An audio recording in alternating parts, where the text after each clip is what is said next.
Welcome to the Big Mac Show. I'm Big Mac. Today is the day after the San Francisco 49ers put the Dallas Cowboys away, sent them back to Dallas. So the San Francisco 49ers are going to be on their way to face the Philadelphia Eagles in Philly, and it's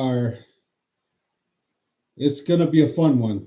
It's going to be a very, very fun game, which I see the San Francisco 49ers pulling the win out. They're going to win this game. They're really going to showcase their offense to a degree that I think that they will beat that Philadelphia Eagles. That San Francisco will beat them in this NFC Championship game. Now, I want to look back. I don't know if the Eagles and the Niners ever faced off in the NFC Championship game. I don't think they ever have. But it's going to be a really good game between the Philadelphia Eagles and the San Francisco 49ers. The defenses will be, once again, will be the focal point of the game. San Francisco's defense looked okay against the Dallas Cowboys. They did their job. They handled the Cowboys all the way through to the very end where Ward made that tackle. And that is one play that Dallas did. Whoever came up with that formation and that final play for them should be fired immediately, because that play was doomed from the start. You have your running back as the center, thinking he could handle the pass rush from our linebacker. It didn't happen. So Dak had to check it down and throw it. And as soon as the receiver caught it, Jimmy Ward was right there to make the tackle. And there you have it. The game was over. That was it. So looking back at that game, the offense really did struggle against that number 2 defense in the NFL. The Dallas Cowboys their defense is really fast. They were just everywhere. You couldn't do anything. No jet sweeps. They couldn't get the ball out to the outside. And even when they came inside, they had those big guys in the middle and clogging up the lane. So that was a pretty tough matchup. Now, the good thing for the San Francisco 49ers is that Brock Purdy faced that defense. He did very well for a rookie. He is the starting quarterback. I don't care if he was the last pick in the NFL draft, if he was the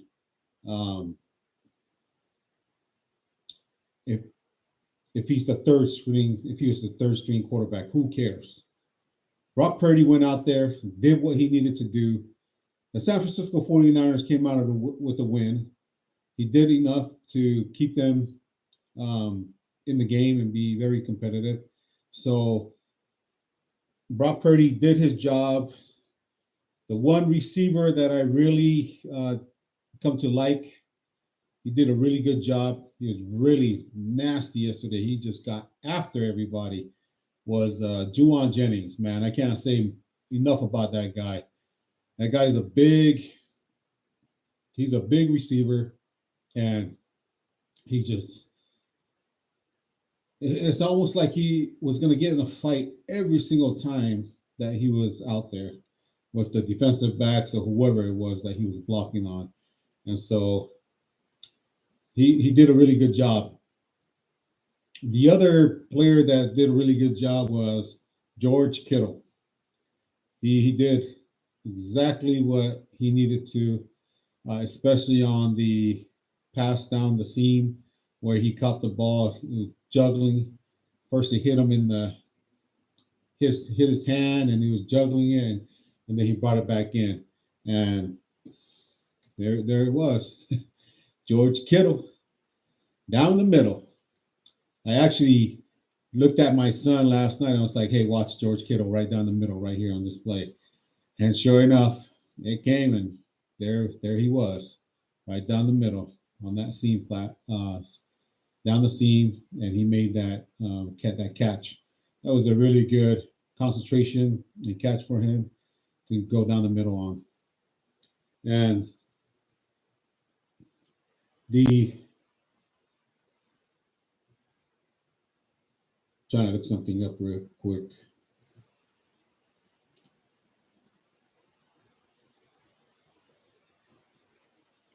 All right.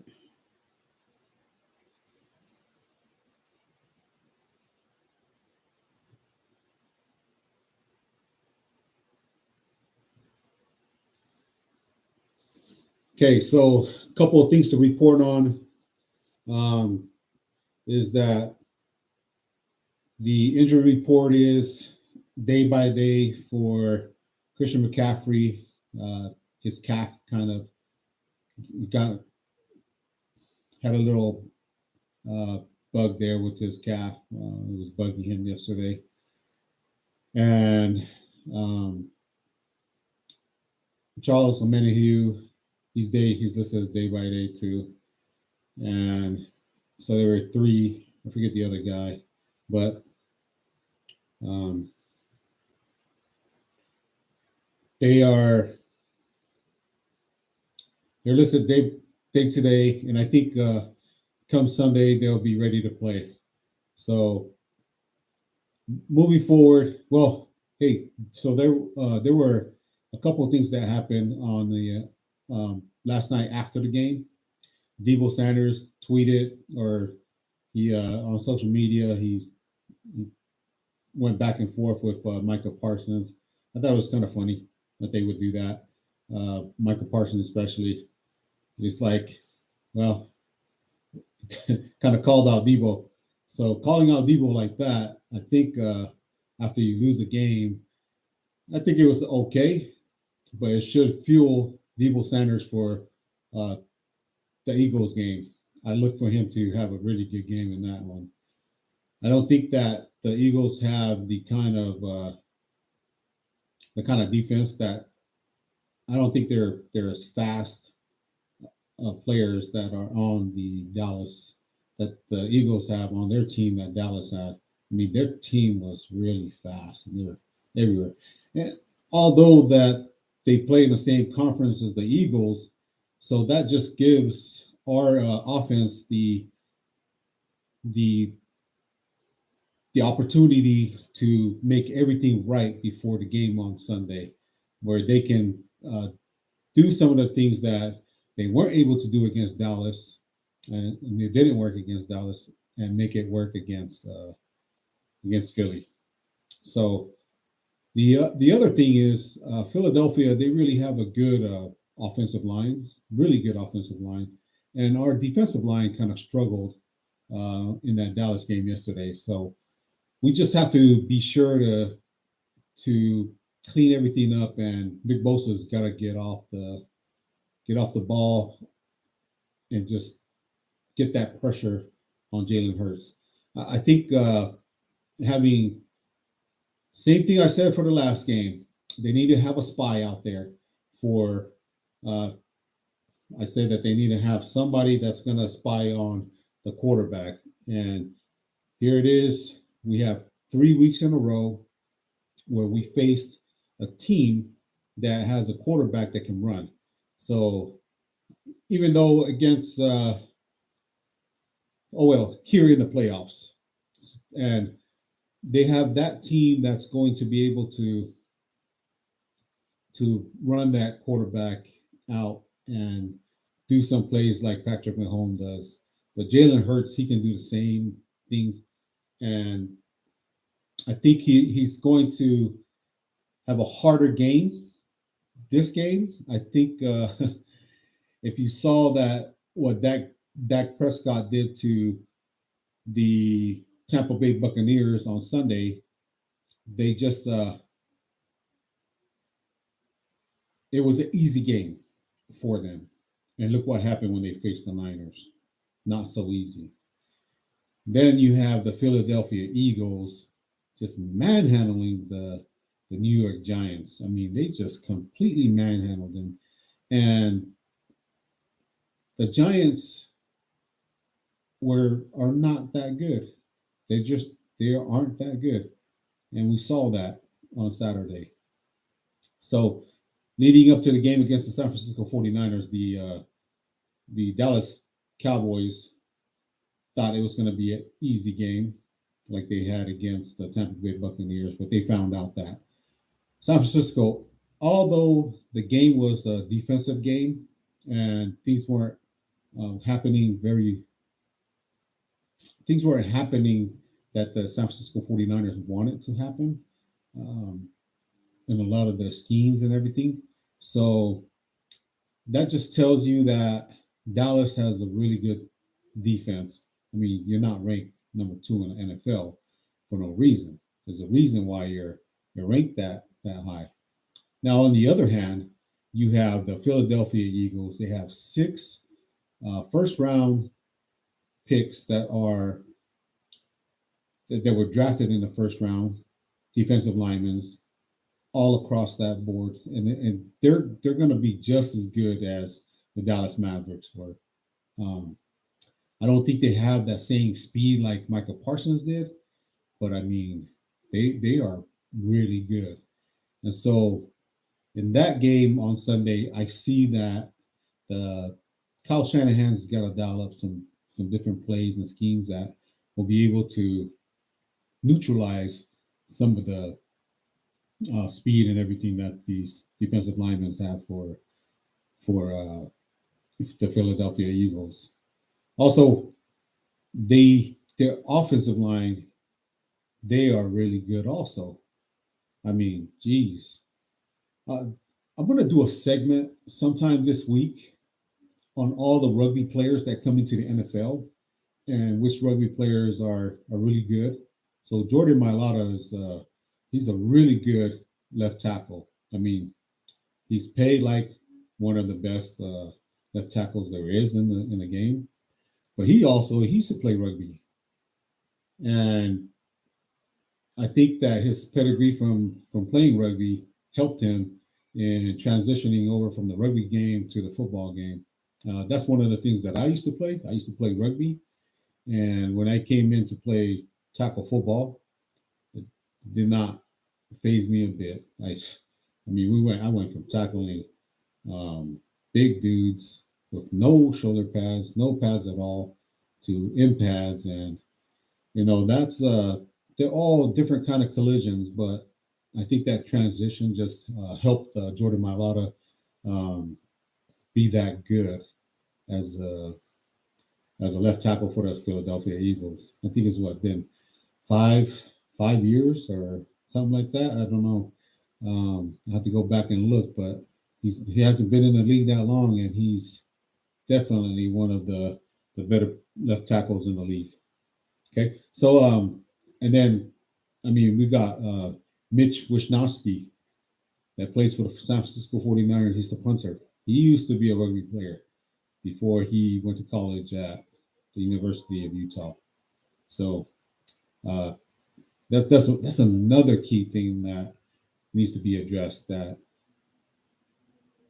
Kyle Shanahan, when it's like four from one, why not run Mitch Wishnowsky for that? I mean, he can run. He can flat out play. He's a player. He's a rugby player. They rugby players. Everybody touches the ball. Everybody touches the ball.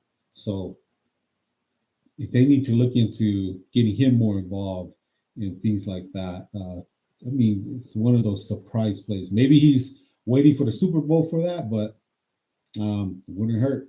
Wouldn't hurt to use it on on Sunday against the Philadelphia Eagles. So Mitch Wisnowski, he as a rugby player, he should be able to be one of those guys that they won't account for as a guy that will run the ball, but he's one of those guys that should do it. And I mean, that's just stuff that they can do to surprise teams, and that's something that's in the bag that they should use. They should use it to their advantage. One thing that we do have a big advantage on the San Francisco 49ers is Robbie Gould. He is like gold. I mean, clutch kicking. And yesterday just proved that point. The Dallas Mavericks, called them the Mavericks, like they were a basketball team. But the Dallas Cowboys, they don't use their kicker yesterday on a couple of those drives in the first half, and because they didn't have confidence in the kicker, they didn't have confidence at all. So all they did was go for it on fourth down, and sometimes it worked and sometimes it didn't. So that's the one thing about the San Francisco 49ers. Robbie Gould, he is truly one of the best kickers that I've seen. He makes, even though he doesn't make all those long distance kicks, but he is a sure bet to make a field goal when it's needed, make that extra point. I think he only missed like 3 this year, but even with that, he still did a good job. Without him, we would have lost that game yesterday, definitely. So the game ball goes to all of the players that just kept fighting and fighting yesterday because they wanted to get to that NFC Championship game and get to the Super Bowl. So it's one game at a time. They just need to be able to get out there and make sure that they're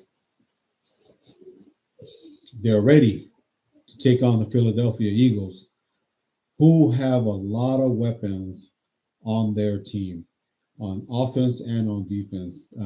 Offensive side, they have a really good receiving core. They have a good tight end. They look good. They just look good. That's why they went through this year and have the best record, because they were a really good football team. Now, the other thing, flip side of that, is that the San Francisco 49ers, they are riding a 12-game win streak right now. They haven't lost since that loss to the Chiefs back in October, and that's a long time. So if they can keep continuing winning, they will be. If they win Sunday, that'll be 13 in a row. If they win the Super Bowl, it'll be 14 in a row. So I look at this clash of the Titans that's going to happen in Lincoln Field on Sunday. By the way, I was there just over a week ago, and it's a pretty nice facilities that they have there. Pretty nice that they're going to welcome the San Francisco 49ers with open arms to beat their team in Lincoln Field. So there you have it. The San Francisco 49ers has put Dallas to bed, sent them back home packing. Sorry, Skip Bayless. Shannon Sharp gave you a little leeway today. But for all of those who doubted the 49ers against the Dallas Cowboys, keep doubting. It's all right. Keep doing it. Because come Sunday, those players on the San Francisco 49ers are going to make sure that they remember every word of it and every bit of it. And We're going to see a different team on Sunday. I expect them to run more, a lot.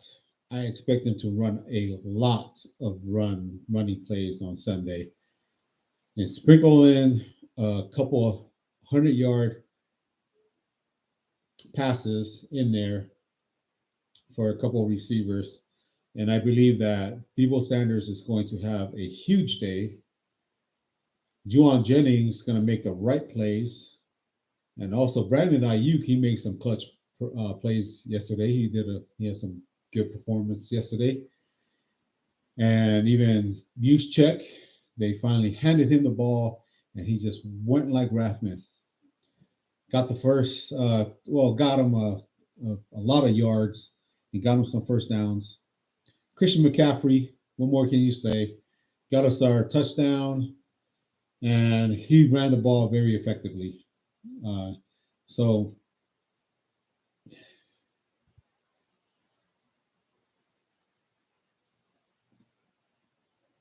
real quick, sorry.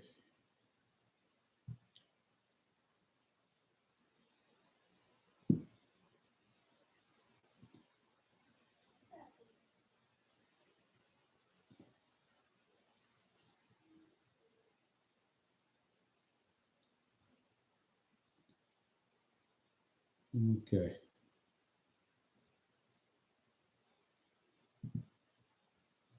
Checking this out before I get off of here.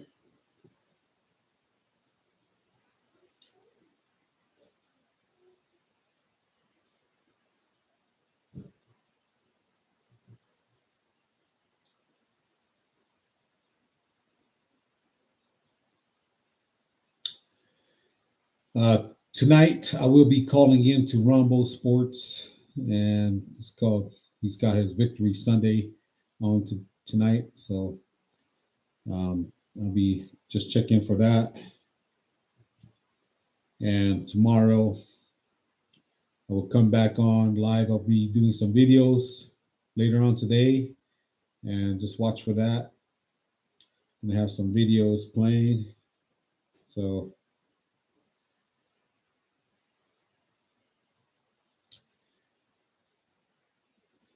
it's going to be a fun one. It's going to be a fun week leading up to the game against the Philadelphia Eagles. The other side, the AFC, we have a